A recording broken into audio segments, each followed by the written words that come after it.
Guys welcome my YouTube channel. तो दोस्त आज के इस वीडियो में पढ़ाने वाली हूँ जैसे कि आपका लगातार फिजिक्स चल रही है, ठीक है। तो आज की इस वीडियो में जो मैं पढ़ाने वाली हूँ वो आपको यहाँ पर हेडिंग दिखाई दे ही रहा होगा कि क्या पढ़ाने वाली हूँ। विद्युत द्विध्रुव आघूर्ण और विद्युत क्षेत्र की तीव्रता की गणना, और उसमें हम पढ़ेंगे अक्षीय स्थिति, ठीक है। हम क्लास 12th का फिजिक्स पढ़ रहे हैं, ठीक है। नोट्स चाहिए तो आप डिस्क्रिप्शन के नीचे चल जाइए, पीडीएफ मैंने डाल दिया है, सारा नोट्स आपको वहाँ पर मिल जाएगा। मैं यहाँ पर समझाने की कोशिश करूँगी। तो चलिए स्टार्ट करते हैं कि आज के इस वीडियो में हम क्या क्या टॉपिक पढ़ने वाले हैं। तो पीछे आपको हेडिंग में दिखाई दे रहा है कि क्या पढ़ने वाले हैं। तो चलिए स्टार्ट करते हैं। यहाँ पर आप गौर करना है कि हमें सबसे पहले पढ़ना है विद्युत द्विध्रुव आघूर्ण। विद्युत तीव्रता, उसका विद्युत क्षेत्र की तीव्रता समाप्त हो गई थी, फार्मूला यानी मैंने डेरिवेशन करवा चुकी थी। आज के इस वीडियो में हम पढ़ेंगे कि विद्युत द्विध्रुव आघूर्ण क्या होती है। तो चलिए स्टार्ट करते हैं। जैसे कि मैं यहाँ दो ध्रुव ली, ठीक है, एक ये और ये, ठीक है। इसका नाम हमने रख दिया ए और इसका नाम हमने रख दिया बी। इस पे प्लस आवेश है, यानी कौन सा चार्ज है, प्लस आर, और इस पे कौन सा चार्ज है, माइनस क्यू आवेश है, ठीक है। ये दो ध्रुव है और दोनों ध्रुवों पर आवेश है, ठीक है।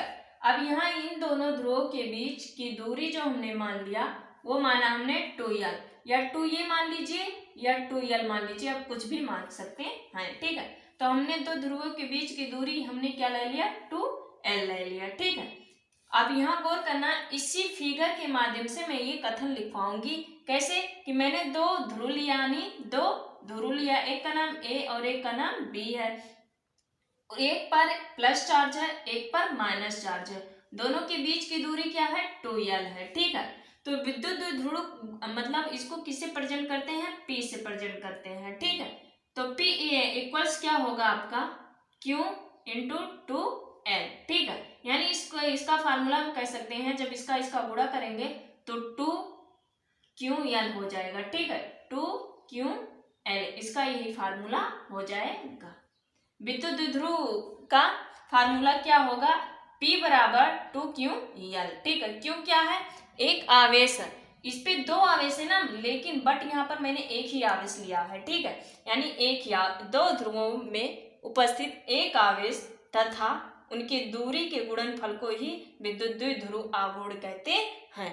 इसी फार्मूले के माध्यम से हम क्या कर सकते हैं, बता सकते हैं कि विद्युत द्विध्रुव आघूर्ण क्या होता है। तो आई होप ये समझ में आ गई होगी। फिर मैं यहाँ समझाने की कोशिश कर रही हूँ कि मैंने यहाँ पर दो बिंदु लिया, ए और बी लिया। एक पर प्लस चार्ज है, एक पर माइनस चार्ज है। दोनों के बीच की दूरी जो है वो 2l है, ठीक है। अब यहाँ कहेंगे कि विद्युत द्विध्रुव आघूर्ण को किससे प्रेजेंट करते हैं, P से। P equals Q into 2l होता है, ठीक है, इसका फार्मूला। तो इसी फार्मूले के माध्यम से हम इसका डिफिनेशन बता सकते हैं। कैसे कि आवेश तथा उसकी दूरी के गुणनफल को, एक आवेश तथा उसकी दूरी के गुणनफल को ही विद्युत द्विध्रुव आघूर्ण कहते हैं, ठीक है। और जब Q और 2l का गुणा करेंगे तो हमें ये 2QL फार्मूला मिल जाएगा। इस फार्मूले को आपको दिमाग में बैठाना होगा। क्यों, क्योंकि यहाँ पर जब हम अक्षीय स्थिति का डेरिवेशन करेंगे तो ये फार्मूला वहाँ पे लागू होगा।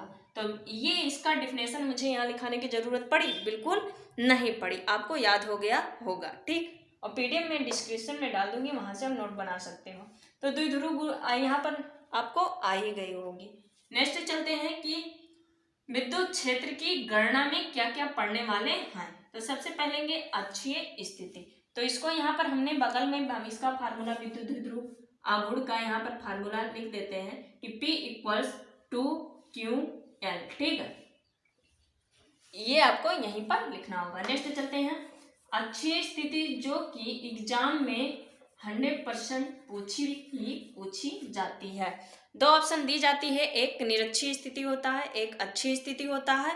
दो दिया जाता है, उनमें से एक डेरिवेशन या तो अक्षीय स्थिति करिए या तो निरक्षीय स्थिति करिए। वो डेरिवेशन करने के लिए वहां पर दे दिया जाएगा, ठीक। तो दोनों पर यहाँ पर जानना जरूरी है। एक पढ़ लिए तो उसमें दोनों नहीं करना, अथवा करके आता है, आप तो निरक्षीय स्थिति करिए या तो अक्षीय स्थिति करिए, ठीक। तो चलिए देखते हैं कि अक्षीय स्थिति क्या है। तो मेरे पढ़ाने का यहाँ तरीका कुछ अलग ही है, क्योंकि मैं पहले फिगर बनाती हूँ, फिगर को समझाकर फिर उसी के माध्यम से मैं डेरिवेशन करूंगी और उसी से डेफिनेशन बनाने की कोशिश करूंगी। तो चलिए देखते हैं कि इसमें हमने क्या लिया, 2 बिंदु लिया। क्या लिया, 2 बिंदु लिया, ठीक है। एक बिंदु ये और एक बिंदु ये। इसका नाम दे दिया हमने ए और इसका नाम हमने दे दिया बी। एक पर कौन सा चार्ज है, प्लस चार्ज है, और एक पे कौन सा चार्ज है, माइनस चार्ज है, ठीक है। एक पर कौन सा चार्ज है, प्लस, और एक पर कौन सा चार्ज है, माइनस। अगर बात करें तो दोनों के बीच की दूरी को हमने ले लिया 2l। क्या ले लिया, 2l ले लिया, ठीक है। इसके बीच की दूरी को हमने ले लिया 2l। अगर बीच की बात करें, दोनों बिंदु के बीच वाला केंद्र को हमने मान लिया O। क्या मान लिया, O। तो गौर करना यहाँ पर, जब A से B तक की दूरी को हमने 2l ले लिया तो A और O के बीच की दूरी क्या हो जाएगी, l होगी कि नहीं होगी, होगी, बिल्कुल होगी। और O और B के बीच की दूरी l, यानी दोनों को हम मिलाएंगे तो जाकर पूरे रेखा यानी 2l हमें पूरी दूरी मिलेगी, ठीक है। तो इन्हीं 2 बिंदु पर हमें क्या ज्ञात करना है, अच्छी स्थिति याद करना है। तो इस दोनों मतलब बिंदु को थोड़ा हम आगे अगर बढ़ा दें, थोड़ा और आगे बढ़ा दें, एक्स अक्ष बढ़ा दें, ठीक है। तो ये आपका क्या हो जाएगा, अक्ष हो जाएगा, ठीक है। इसी अक्ष के किसी बिंदु पर हमें विद्युत क्षेत्र की तीव्रता ज्ञात करनी होगी, ठीक है। जैसे कि मैंने यहाँ 2 बिंदु लिया। क्या लिया, 2 बिंदु लिया, ठीक। एक बिंदु का नाम है ए और दूसरे बिंदु का नाम है बी। ए पर हम प्लस चार्ज किए हैं, बी पे माइनस चार्ज किए हैं। ए और बी के बीचों बीच हमने एक सेंटर दिखाई दे रहा है जिसका नाम हमने ओ रख दिया है, ठीक है। अब गौर करना, ए और बी की दूरी को हमने मान लिया 2l। तो यहाँ पर गौर करना कि ए और ओ के बीच की दूरी क्या हो जाएगी, l होगी कि नहीं होगी, बिल्कुल होगी। वैसे ओ और बी के बीच की दूरी क्या होगी, l होगी, ठीक है। अब इस लाइन को हमने आगे बढ़ाया तो एक अक्ष हमें मिला कि नहीं मिला, एक्स अक्ष। इसे बोलते हैं एक्स अक्ष, इसे बोलते हैं वाई अक्ष। जो ऊपर की ओर जाता है उसे वाई अक्ष, और जो सीधे जाता है, क्षैतिज जाता है, वो एक्स अक्ष होता है। तो ये अब इसी अक्ष पे हमें क्या करना है, विद्युत क्षेत्र की तीव्रता ज्ञात करनी है। तो यहाँ पर कई बिंदु, यहाँ भी हो सकता है, यहाँ भी हो सकता है, यहाँ भी हो सकता है। तो चलिए मैंने यहाँ पर हमने इस बिंदु पर ले लिया। इस बिंदु का नाम क्या रख दिया, P रख दिया, ठीक है। इस बिंदु का नाम P रख दिया। अब इसी पर हमें क्या करना है, विद्युत क्षेत्र की तीव्रता ज्ञात करनी है। तो गौर करना, इस पे जो आवेश होगा वह काल्पनिक होगा, यानी एकांक आवेश होगा जो कि धनात्मक होता है। मैंने एकांक आवेश क्या होता है उसको मैं पहले वीडियो में बता चुकी थी, ठीक है। ये हो गया।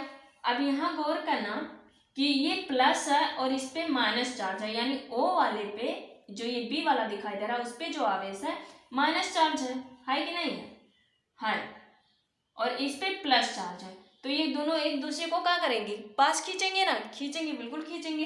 तो माइनस ये प्लस को अपनी ओर क्या करेगा, खींचेगा। तो एरो किस साइड होगा, इस साइड होगा। तो एरो हम इस साइड मान लेते हैं, यानी इसकी विद्युत क्षेत्र की तीव्रता को हम लिख सकते हैं E माइनस क्यू, ठीक है।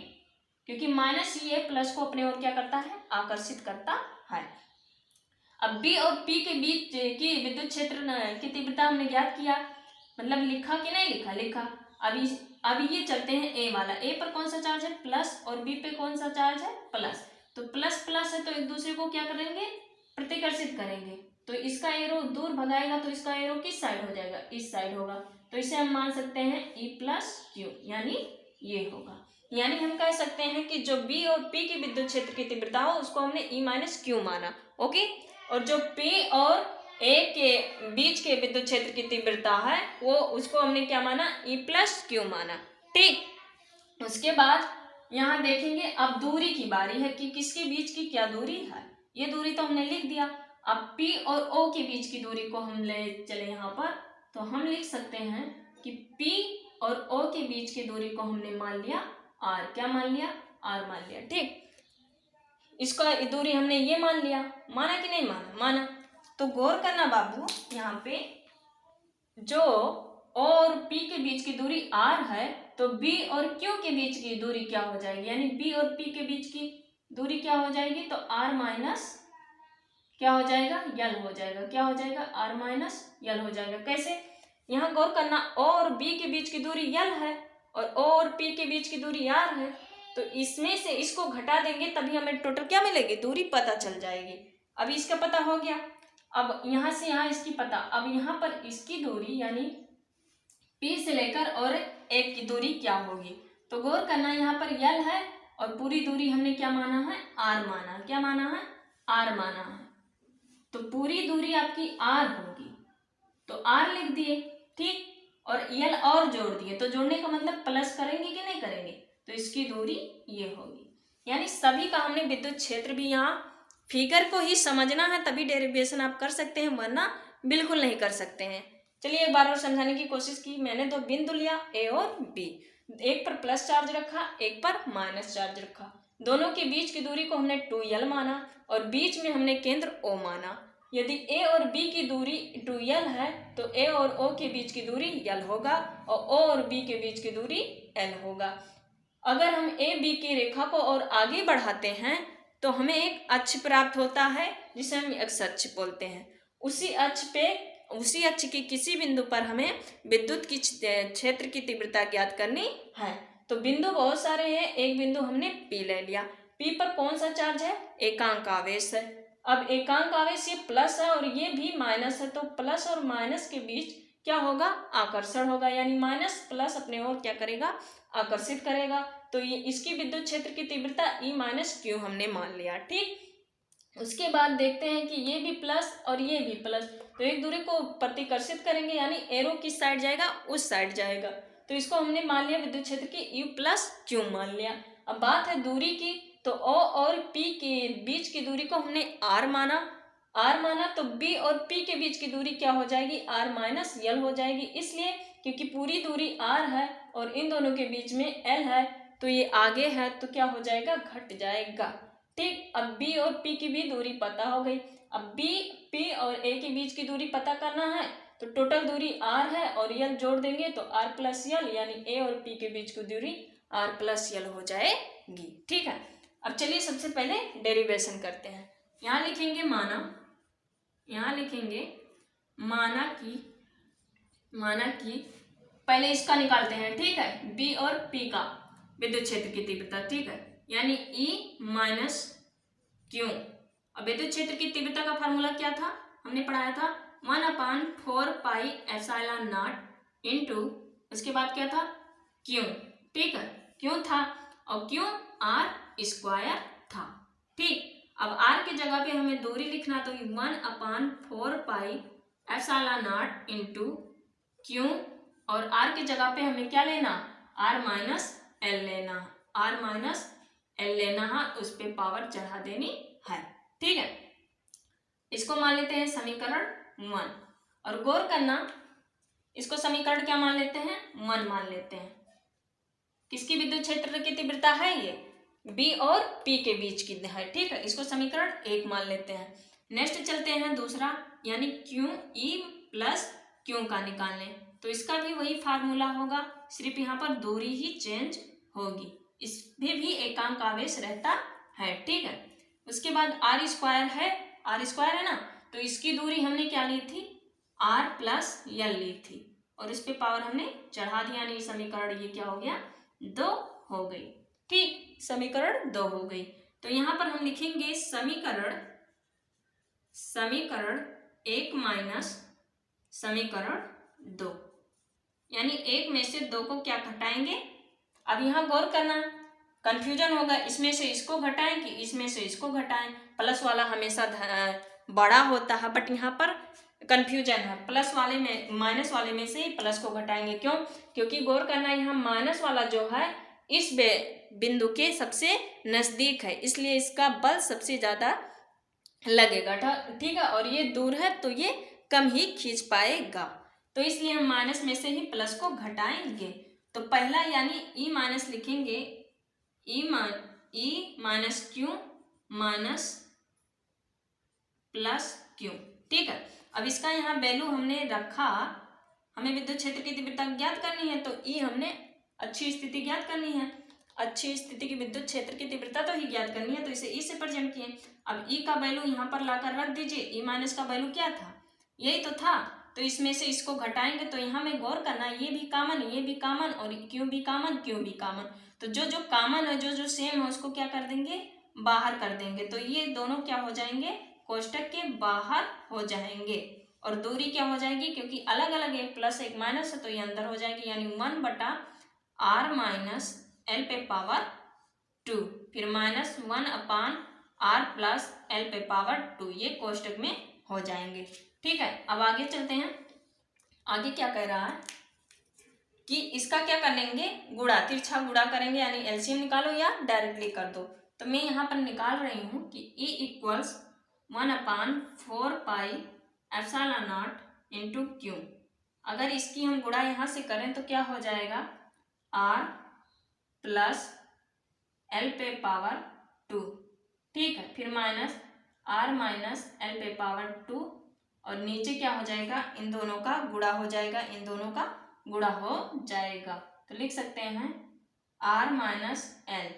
ठीक, फिर उसके बाद यहाँ गुणा हुआ है तो r प्लस एल पे पावर 2 हो जाएगा।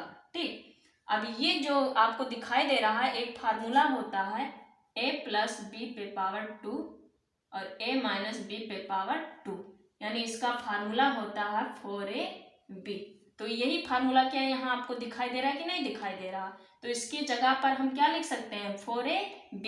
अब 4 यहाँ a है तो r रख देंगे, b है तो l रख देंगे। तो चलिए करते हैं कि E = 1/4πε0 इंटू क्यू। अब कोष्टक में हमें क्या लिखना है, 4rl लिखना है। क्यों, क्योंकि ये फार्मूला को लर्न करना होगा, ये फार्मूला है, इसका फार्मूला निकल कर मान आया 4ab, तो इसकी जगह पर हम ये लिख सकते हैं। ठीक, और इसका जब मल्टीप्लाई करेंगे तो r पे पावर क्या हो जाएगा, 2 हो जाएगा, प्लस माइनस क्या होगा, माइनस होगा, l पे पावर क्या हो जाएगा, 2 हो जाएगा, और इस पे पावर 2 हो जाएगा। ठीक, यहाँ तक आपको समझ में आई होगी। अब करते हैं, हम खाली जा रहे हैं, इसमें कुछ कर नहीं रहे हैं। ठीक, अब अगर हम 4 को 2 मान लें, 4 को क्या मान लें, 2 मान लें, तो चलिए करते हैं कैसे कि 1/4πε0 2r और q मान लें यहाँ पर। ठीक, 2r/q, 2l ले लिए, यानी इसमें से 2 निकाल लिए, और q से क्या कर दिए, गुणा कर दिए, और हमने क्या ले लिया, l ले लिया। ठीक है, और r को क्या, 2r को बाहर कर दिया। ठीक, यानी गुणा कर दिया। तो क्या होगा, अगर यही चीज इससे गुणा करें तो वही चीज आएगा कि नहीं आएगा, बिल्कुल आएगा, यानी क्यू का गुणा इन दोनों से हुआ कि नहीं हुआ। तो इसको 2 दूना 4, तो वही बात होगी यहाँ पर।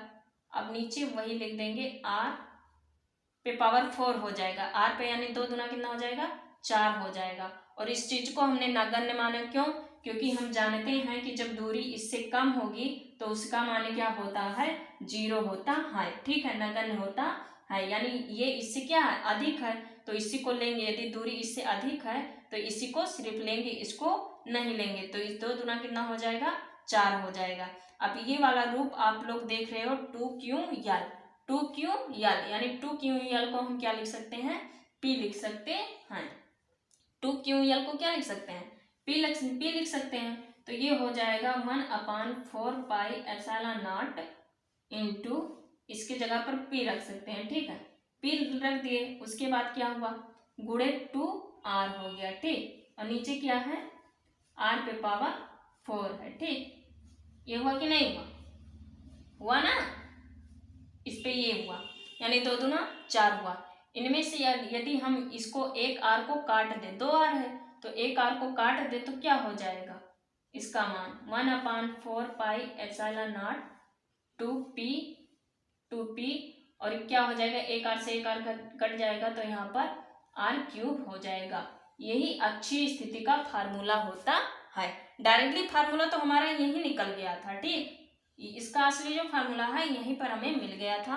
ठीक, यहीं तक आप कर सकते हैं, तब भी सही है। आगे यदि बढ़ाना चाहते हैं तो हमने वैद्युत ध्रुव आघूर्ण बताया था, तो वहाँ पर उसने का मान हमने p रख के इस तरह कर लिया है। ठीक, तो आई होप ये अच्छी स्थिति था। ठीक, नेक्स्ट के वीडियो में पढ़ेंगे निश्चय स्थिति क्या होती है, वो थोड़ा छोटा है, ये थोड़ा लॉन्ग है। ठीक, एक बार समझाने की कोशिश फिर करूंगी कि विद्युत ध्रुव का फार्मूला होता है P = 2ql। ये हमने पढ़ा था, कहा था कि आवेश तथा उसके बीच के दूरी के गुणनफल को ही विद्युत ध्रुव आघूर्ण कहते हैं। और उसके बाद हमने अच्छी स्थिति पढ़ा कि अच्छी स्थिति में तो बिंदु ले दोनों पे चार्ट अलग अलग है, दोनों के बीच की दूरी जो हमने 2l माना, तो इन दोनों के बीच का आधा आधा क्या हो जाएगा, बंटवारा। यदि इस लाइन को हम आगे बढ़ाते हैं तो उस बिंदु पे हमें विद्युत क्षेत्र की तीव्रता ज्ञात करनी है, जिसको हमने मान लिया था P प्लस है, ये माइनस है, एक दूसरे को आकर्षित करेंगे तो E माइनस विद्युत क्षेत्र की तीव्रता E माइनस क्यू माना, और इसको E प्लस क्यू माना, क्योंकि एक दूसरे को क्या कर रहे हैं, प्रतिकर्षित कर रहे हैं। सबसे पॉइंट की आपको फिगर समझना है। यदि आप फिगर को समझ लिए अच्छे तरीके से तो हमने कुछ यहाँ पर किया बिल्कुल नहीं पढ़ा लिखा, ठीक। इसी के माध्यम से ही ये सारा डेरिवेशन हमने लिखा कि पहले इस विद्युत क्षेत्र की तीव्रता ली, समीकरण 1 मान के, फिर उसको ली, फिर दोनों को क्या कर दिया हमने, माइनस कर दिया, ठीक है। माइनस करके भी जो जो फॉर्मूला होता है वो वहाँ पर यूज करके मैंने बता दिया, ठीक है। स्क्रीनशॉट लेना चाहते हैं तो ले लें। वैसे भी वीडियो PDF आपको PDF डिस्क्रिप्शन के नीचे मिल जाएगा। नेक्स्ट मिलते हैं अच्छी स्थिति, ये बहुत इंपॉर्टेंट है, इसको रिवाज 5, 6, 7, 8, 9, 10 बार तो करना ही करना, ठीक। नेक्स्ट मिलते हैं अगला वीडियो में, तब तक ले जय हिंद, जय भारत।